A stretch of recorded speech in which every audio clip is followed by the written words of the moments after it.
Hey, everybody. Thank you very, very much for joining us again. I am pleased and honored and blessed to have Liz Martin Adamson from Egility.co to give you great information on how to advertise better on Amazon. Liz, can you describe yourself, what you guys do, how you ended up in this space of ours, and how you help sellers? Yeah, absolutely. So I run a small digital marketing agency. We focus on helping Amazon sellers basically get their products visible on Amazon. And that goes anywhere from the SEO, building the product pages, increasing conversion rates and traffic there, to the sponsored products, headline search ads, and all the different Amazon marketing tools that Amazon's made available to sellers. I've been doing this for, since 2011. Started with a local reseller here, hired me to help build their Amazon business. Had a lot of fun, great 4-year ride with them, and built them into one of the top 200 Amazon sellers. At that point, I decided I wanted to start working with brands. My background's in marketing, brand management, and product development. And so I became a consultant working with brands, large and small, helping them figure out how to become successful on Amazon. Well, let's break it down, because we're really blessed that we have a lot of viewers who are new sellers and a lot of viewers who are really advanced sellers. Talk about what is sponsored products. Talk about, really break it down. Sponsored products, what is brand management, product development? Right. Yeah. So let me break it down a little bit further than that even. So the Amazon, to get your product discovered on Amazon, and advanced sellers will know a lot of this, and beginning sellers, it may be a little bit new information, but it's a chicken and egg game when you get your product launched on Amazon.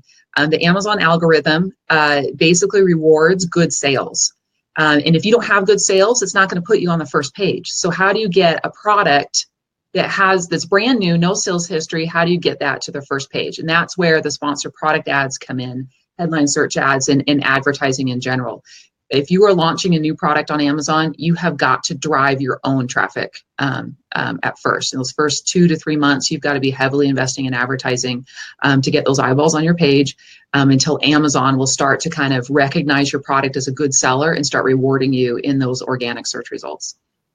Are sponsored products and headline search ads the same thing, or are they different? That is different. So sponsored product ads, they launched, I'm trying to remember the date here, I want to say about maybe 4.5 years ago. It's very similar to, if you're familiar with Google AdWords, when you search on Google and there's a couple ads at the top. Sponsored products is the same thing. You search on Amazon.com, and then the first couple search results are sponsored ads. And so it's in line with search, and it looks very much like a search result. Most customers have no idea it's even an ad they're clicking on. And they bring in the majority of, when it comes to Amazon advertising, sponsored products are the lion's share of your ad revenue. Headline search ads, they've been around a little bit longer.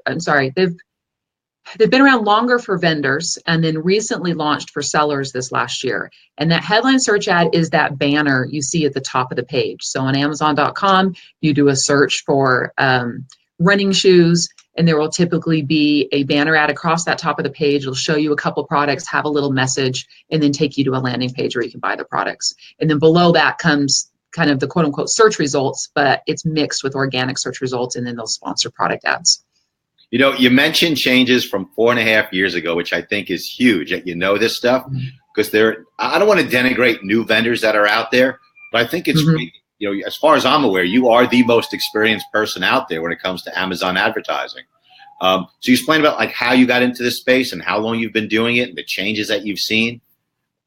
Yeah. So I was working for a reseller who wanted to basically make Amazon their primary sales channel for the business. And I was their marketing director, in charge of, at first, there wasn't a whole lot to do. We basically created a product listing on Amazon, launched it, and it would sell. And it was really easy to get into Amazon in those days. Is that how about now? We got close to 5 million sellers.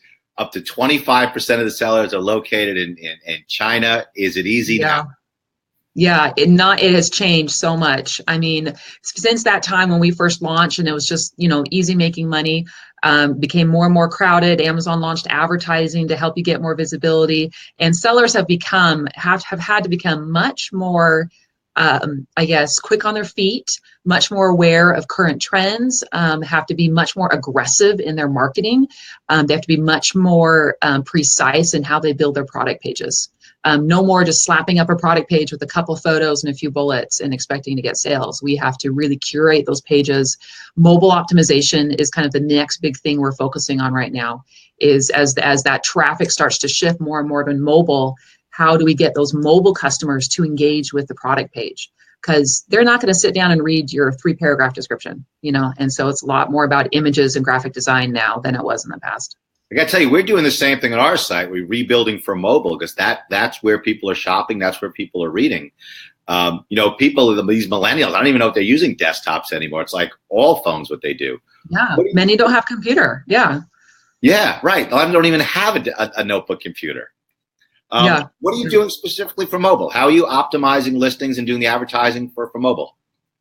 Right. So for listing optimization, part of, it starts with the title and the image. That's the first thing a customer sees, whether it's mobile or desktop. And so making sure that title, it gets truncated to about 78 characters on mobile. And so when you're writing your titles, you have to make sure you are explaining your product within those 78 characters. So many people have gotten, last year the biggest trend was keyword stuffing. Let's get as many keywords into our titles and bullets and everything else as we can. Okay, that's not working so well anymore because customers aren't clicking. And so you've got to write that title with the customer in mind, make sure it describes the product enough so that they get interested and click on it. And you've got 78 characters to do that. The image is the next big piece, right? Because they're looking at that. I'm a huge fan of politics, and I'm not going to get into pro-Trump or anti-Trump, but I'm a huge fan of politics. Like, I'm not an athlete, and I was always a spaz, so politics and speeches are like my thing.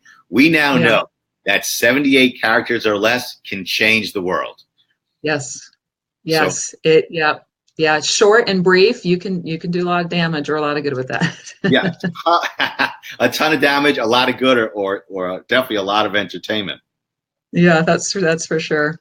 So do you help people? Do you help sellers actually write so that the listing is better within those 78 characters? Yeah, that's part of some of the services we offer is product page optimization. And we start with that title, making sure that it's very clear, concise, and the customer understands the product.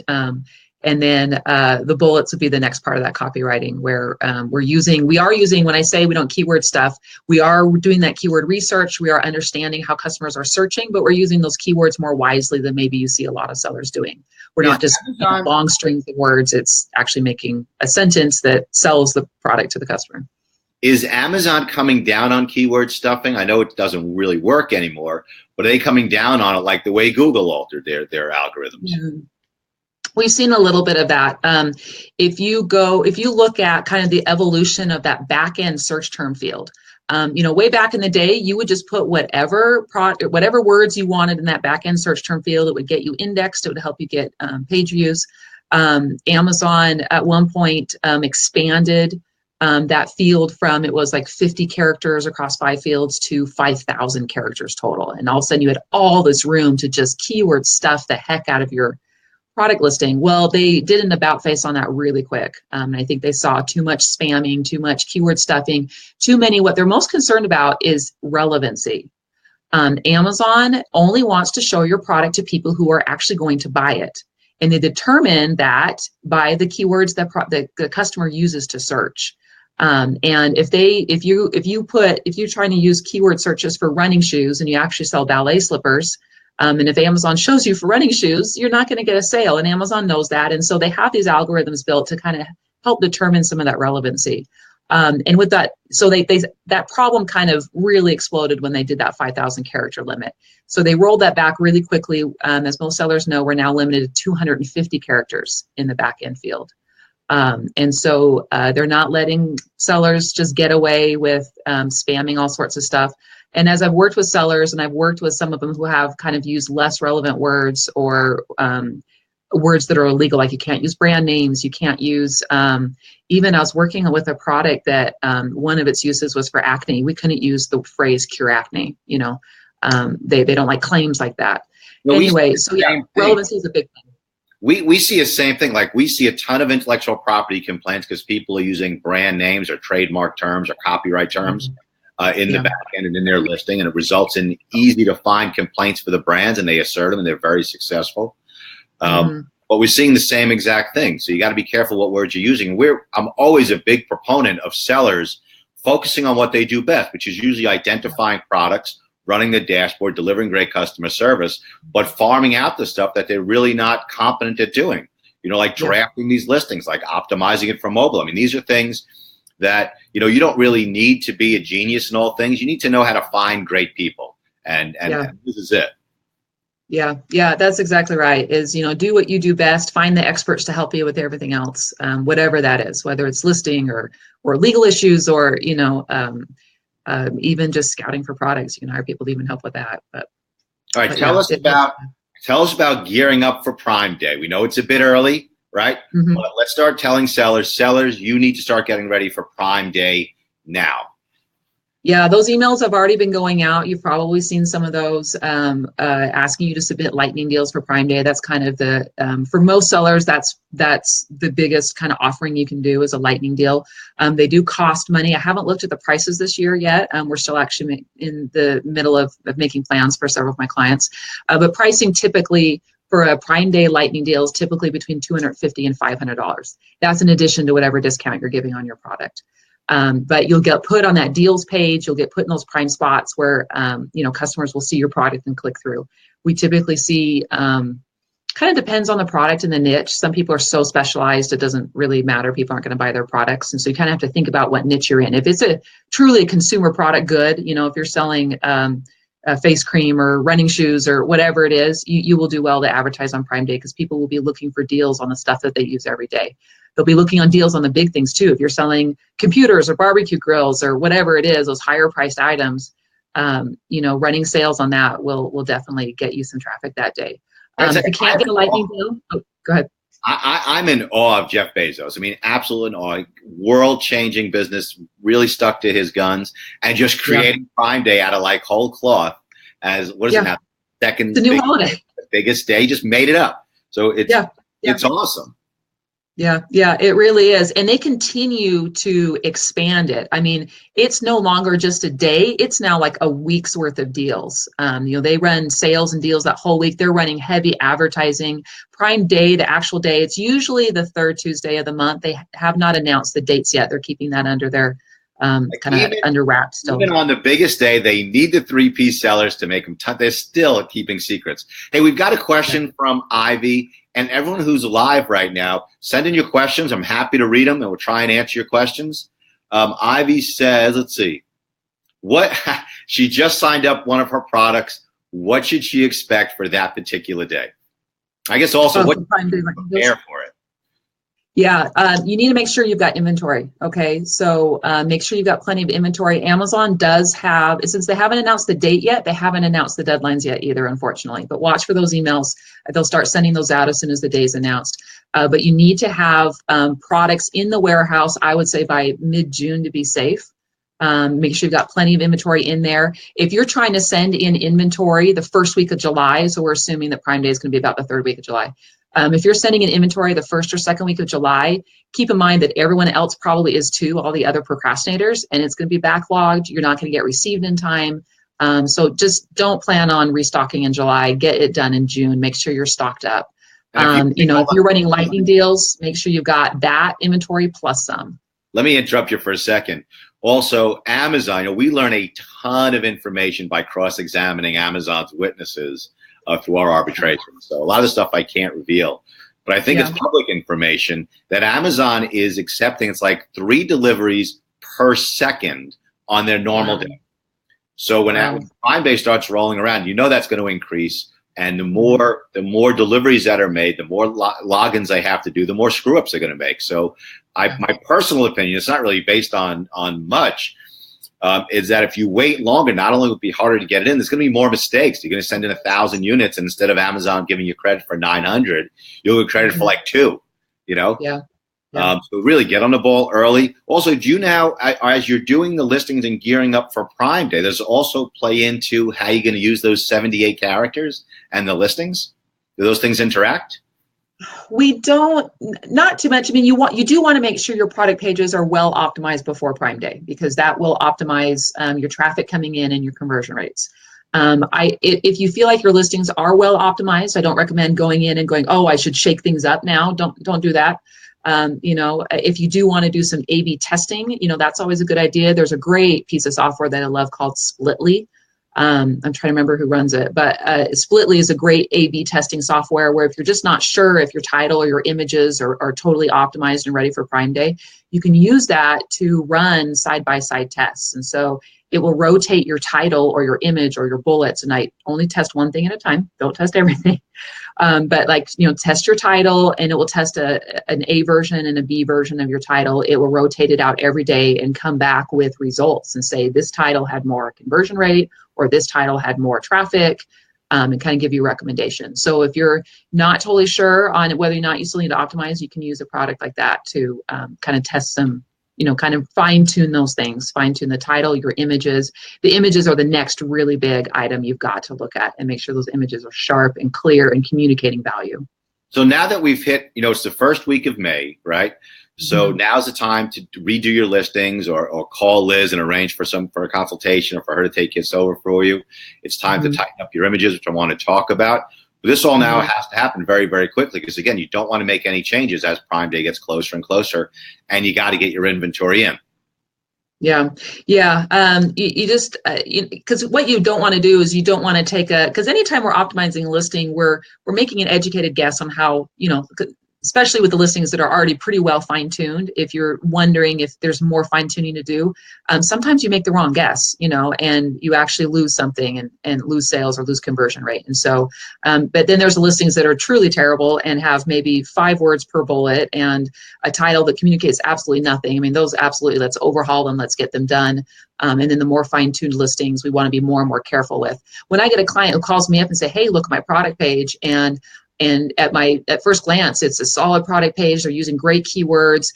I'm always very hesitant to actually jump in and start changing things, because especially in the title, if we inadvertently take out what was the primary keyword driving your sales, we could tank your sales and really quickly if we made a mistake there. So I'm always very cautious with those pages that have a strong sales history already, that really kind of meet all my kind of standard requirements for what makes a good title, bullets, description, images, and so on. Hey, a few weeks ago, I was at Global Sources in Hong Kong, and I heard a guy speak about sort of making your products tell a story about your company. And it included, like, it was him, and he worked with his mom and his brothers, and it was a family company. And I thought that was really genius on a marketing level, on an advertising level, and also on a avoid the bad review level. Interesting. Yeah, that is a good point. Yeah, telling that story about, hey, family business, things like that. We get some people doing that in their follow-up emails as you send that post-order email saying, hey, please leave me a review. We get some clients who are like, hey, we're a family business, your reviews really help, and you have to be careful with that language, of course, since you can't ask for positive reviews. But yeah, having that brand story, giving a personality to your company, so you're not just a widget, because you don't just want to sell widgets. There's no brand loyalty there. There's no, just no recognition, no stickiness is kind of the word I like to use. But if you've got some sort of story about how you got started or what makes your brand, my favorite kind of takeaway from my business school days was a professor who was in brand management and marketing, and he always just repeated the mantra over and over again: what makes you different, better, special? If you're not different, better, special, you've got no business selling stuff, because no one's going to distinguish you from the guy next to you on the shelf. I gotta tell you, and it is this just shift. I used to say it's the wave of the future, but it's the wave of the now. Private label, developing your own brand. Also, sellers, when you develop your own brand, you own something. You own that brand. If Amazon should self-destruct or the market share should go down, or you get a complaint that it's not really yours, by building up your brand, by marketing your brand, you own something that you can take with you. You own those intellectual property rights. Absolutely. And I have this kind of that same argument with brands all the time, because one of our best practices is to put your brand name right there at the front of your title. So brand XYZ men's razor, whatever it is. But get that brand front and center so you start getting some of that brand recognition. And some people are like, oh, no one knows who I am. Well, of course they don't. You haven't told them yet. So let's tell them who you are. let's not be shy of the fact that you've built a great brand and you want people to remember who you are and come and search for you by name. One of the most best product launches I did in the last 3 years, they heavily branded their item, did heavy marketing around that branding, and their most profitable search terms and that are bringing in the most revenue right now are their brand name, because people now know who they are and they come to Amazon looking for them. That's right, and that's repeat customers. That's ownership of an intellectual property, right? That's your future. That is the future of sellers. It's an asset. Yeah, it's an actual asset that you can, take to the bank. Yeah. So tell us about images. How are you helping sellers with their images and the advertising? Yeah, so we've started making kind of a big pivot on this year as we've seen mobile shopping rates go up and up. And so historically, you've got 9 slots for your product images.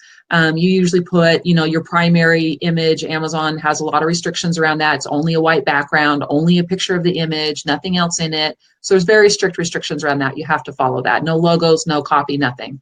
But the next 8 images, we've seen a variety of approaches. Some people are showing the front of the product and the back of the product and, zoom in on the detail of the fabric, and those are all good. We're taking it to the next level though. Yes, show them all angles of the product. Since they're not in the retail store, they need to be able to understand and see your product and make the decision if it's something they want to buy. But beyond those different angles of the product shot, we're starting to build more and more infographic type things. And so we'll take that product image and then create some graphic design around it that kind of highlights, there might be like a little line with a little bullet pointing to a little feature on the product. Like maybe if you're selling headphones, you'll have a little line going to the mic and it says built-in mic, Then there's another line that goes to the earpiece on the headphone and it says enhanced sound quality or something like that. And so build these infographics that describe the features of your product and put those in your images. And that will help capture your mobile shoppers who, let's be real, they're sitting on a subway, they're flipping through their phone. They're probably not going to read your very carefully crafted, 5 bullets and 2,000 character description. There's too much noise going on. They're flipping through the pictures. And Amazon data has shown that just about every customer flips through for just about all of those pictures. And the more pictures there are, the more your conversion rate goes up. And so use those product images to tell the story. Don't just show these static images of front, back, side, top, bottom, lady holding your bottle, Get more creative and add information that they can use to decide or use to understand what your product is and what its features and benefits are. I'm so glad you said tell your story. Humans have educated themselves and passed down information for centuries, right? By storytelling. Storytelling is everything in terms of communication. And you got to do it visually because, one, it's what you can see quickly as you're on the subway, like you said. But that's what's persuasive. I'm a former trial lawyer, and storytelling is just a simple art of persuasion. Yes. And so to me, when you said that, like, that is it. Storytelling through the tools that you have on the platform. What are you seeing between what's similar to traditional advertising, and what are you seeing that's like different between traditional advertising and really pushing products on Amazon and getting those conversions? That's a good question. It kind of depends what your definition of traditional advertising is too. A lot of people, I guess in Amazon speak, we think of traditional advertising as I would launch a sponsored products campaign. And, the first year that those campaigns came out, they were pretty easy. It was, you got some instant results and it was nice. Advertising since then has evolved to, okay, I can launch my sponsored product ads. It's become much more competitive now. So 4 years ago, I was paying 10 cents a click for premium keywords, short tail, really high search volume keywords. Now advertising, it's much more competitive. I'm now paying 1 to 2. I've even seen clicks, $10 a click for some keywords. And you've got to get more creative with your paid search advertising on Amazon. You can't, if you're selling running shoes, you can't just bid on the keyword running shoes. You have got to get much more creative there. I've got a phone ringing here. I'm going to turn off. There we go. That didn't work. Okay, you've got to get much more creative on the keywords that you're using. And we like it's basically, if you're familiar with the terminology, short tail versus long tail keywords. That long tail keyword would be something like women's blue running shoes. It's much more specific. It's much more targeted to what it is you're selling and what they may be looking for. Whereas that short tail keyword running shoes, you're going to be paying $5 a click on that. And unless you're selling $100 running shoes, which you may be, it's going to be hard to make a profit on that. So those long tail keywords have got to be built out, where you're building out hundreds and hundreds of longer tail keywords that still describe your product, are relevant to your product, and you're going to be driving the right traffic to your product page. And then the flip side of that is, after you do get them to the product page, are you telling that story? Are you convincing them to buy? Are you using the full assets, including images, title, bullets, description, and enhanced brand content? We hadn't touched on that, but EBC, or enhanced brand content, is that next place to tell that story in a very visual way. And we've seen conversion rates jump quite a bit when we launched that EBC. All right, we've got a question from Ryan. Does Egility provide the infographic service? Yes, we have just started launching that service, where we will take, if you've got a product image, we'll take your product image and work with you to understand your product, and then build an infographic that will communicate your features and benefits. And then we also provide the EBC services, where it's that much more kind of, if you want to put it this way, much more lengthy infographic with a lot more information. We use a lot of, when EBC first launched, it was, again, people putting a picture of their binoculars next to a picture of a bird, next to a picture of a woman holding the binoculars, and then there was a bunch of copy. We're, again, using much more infographics in those EBC content pieces to tell that story visually. All right, tell us about the EBC. We're touching upon it. We're dancing around EBC. Yeah. All right, tell them what is EBC? What does it stand for? How does it work? How can you help them do it better? Right. So enhanced brand content, it was historically only available to first-party vendors. I just did the branding right there. EBC right there. There you go. Awesome. Yeah, it is the next story. Yeah, EBC is the next thing you need to look at if you haven't already. If you feel like your page is optimized, make sure you're doing EBC. It's not optimized until you get that. Enhanced brand content is only available to brands on the brand registry. So you need to be on Amazon's brand registry, which does require that you have a trademark for your brand name. Trademark you would know better than me probably, but a trademark will take several months to get. It has to be through the USPTO office. So you've got to have the trademark for your brand, and then get on the Amazon brand registry. That will unlock EBC for you. EBC is one of my favorite. One second. Let me interrupt a second. Yeah. If you're private label selling, if you're developing your product and you have not applied for your mark, as soon as this webinar is over and after you like us, okay, I want to see lots of likes on Facebook. I haven't asked for that before. But as soon as you're done watching and then liking, I want you to go to the uspto.gov website. It is so easy to apply yourself for your mark. You could just do the words if you want, let alone the drawing of your word or your artwork. Just do the words. If you make a mistake, they'll give you a notice and then we can help you with it.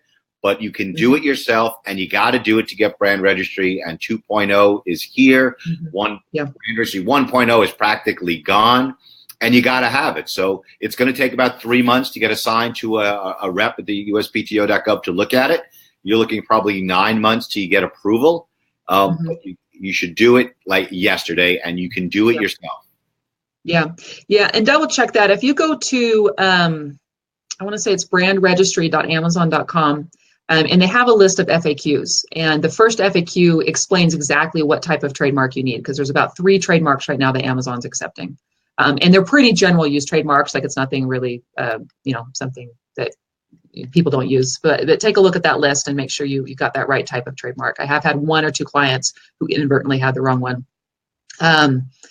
But yeah, once you're on the brand registry, then you'll get access to things like enhanced brand content, to storefront, to headline search ads, and Amazon will continue rolling out more and more tools for brands on the brand registry. So this really is a critical step if you're a private label product or selling things, selling your own brand.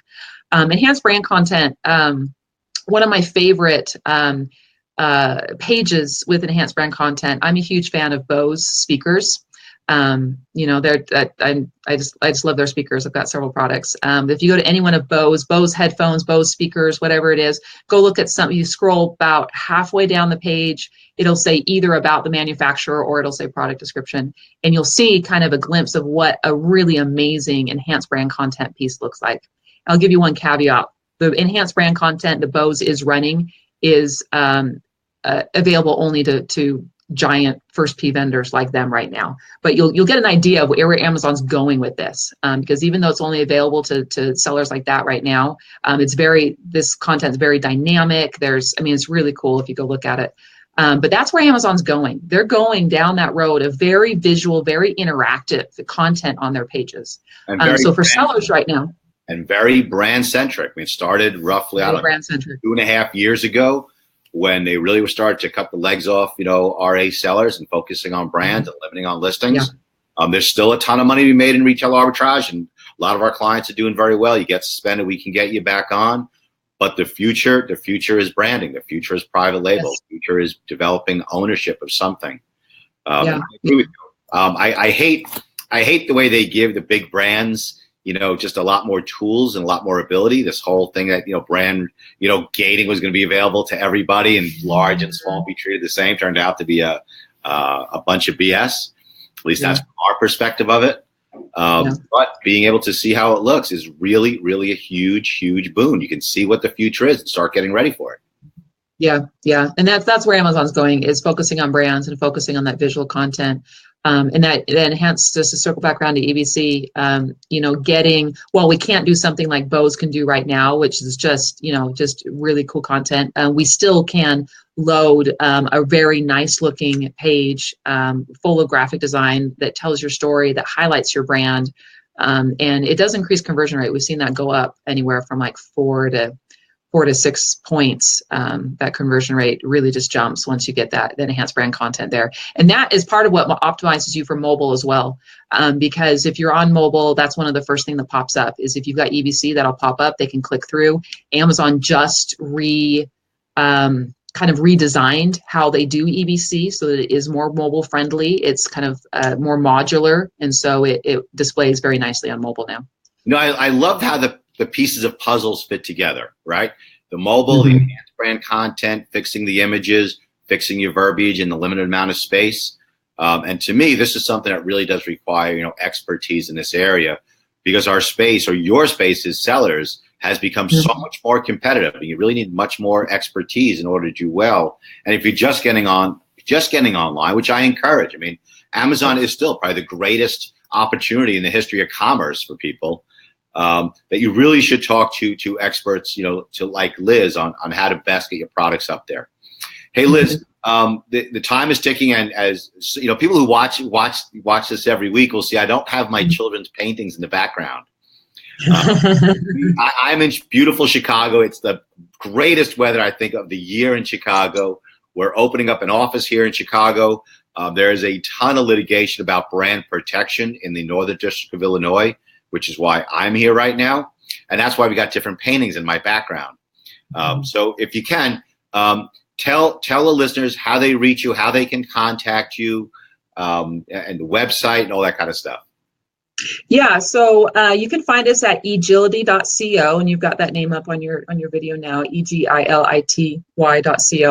And you can email me at hello@egility.co. And that will come straight to me. There's also a form on my site that actually helps me understand your business a little bit better, agility.co/contact. And there's a little form that will let you tell me a little bit about your business and what it is you need. But yeah, we offer product page optimization. And again, we kind of touched on, do you need it or not? We can do a quick review and let you know, yeah, you really need to make some strides here, or no, we feel like you're fine. You might need some fine tuning. So product page optimization, graphic design for those images, enhanced brand content, and then sponsor products, headline search ads. We're really hitting that advertising heavy. We use advanced software to help really fine tune and optimize your sponsor product campaigns and make sure that we're finding, like I said before, those really long tail keywords that will be more profitable than just the short tail keywords that are getting more and more expensive every day. What I want to add to Liz is that she's an expert in this field. She knows how to advertise. She knows how to do your listings. She knows how to do the mobile. We've known each other for a period of time, and I just, as no one else, I would recommend in this particular space. Also, I want to take the opportunity to do a couple of plugs, not for me. One, my partner Anthony Familaro will be speaking at Midwest Ecom I forget the dates. It's in June. It's in Minneapolis. If you're in that part of the country, it is a fantastic, fantastic event. We highly recommend that domestic sellers get into the international market. Australia opened up. It's an English-speaking market. And if you're thinking about going into Australia, or you are going into Australia, or you're already in Australia, Retail Global is going to be in Gold Coast, Australia. I think it's May 26th to the 29th or 25th to the 27th. I can't wait to go. I got my Patty Scuba certification, so I'm going diving with Nemo and then hitting the event. So that's Retail Global in Australia. Also, those of us who make a living related to Amazon at all, nobody in my office is allowed to sell anything, so we keep your information confidential. But we buy, and I buy on Amazon every single week. And I'm not embarrassed to say it. If you're shopping on Amazon, there's an Amazon Smiles program where a little bit of every sale gets donated to the charity of your choice. I'm putting it up on the screen again. Let me get this down here so I can do it. It's called the Ty Lewis Campbell Foundation. Ty Lewis Campbell Foundation. What happened was a close buddy of mine, a fraternity brother of mine, lost his son Ty to brain cancer. And you wouldn't believe, it's ludicrous of how small a percentage of the government money goes into research for pediatric cancers. I mean, it's just awful, between the suffering of children and the loss of productivity. You think our government put more money into it, but they don't.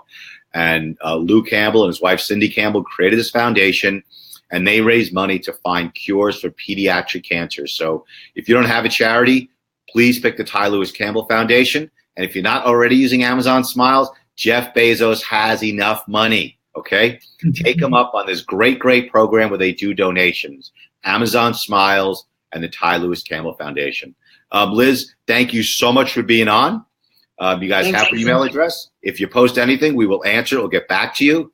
I'm sorry if I spoke over you a bit. I'm a little tired and sleeping in a hotel room. I don't really sleep all that well, so I apologize if I spoke over you a bit. Oh, no, you're good. Thanks for having me on, and it's been a pleasure. All right, great. Talk to you soon, and thank you very much for joining us. Okay, see ya.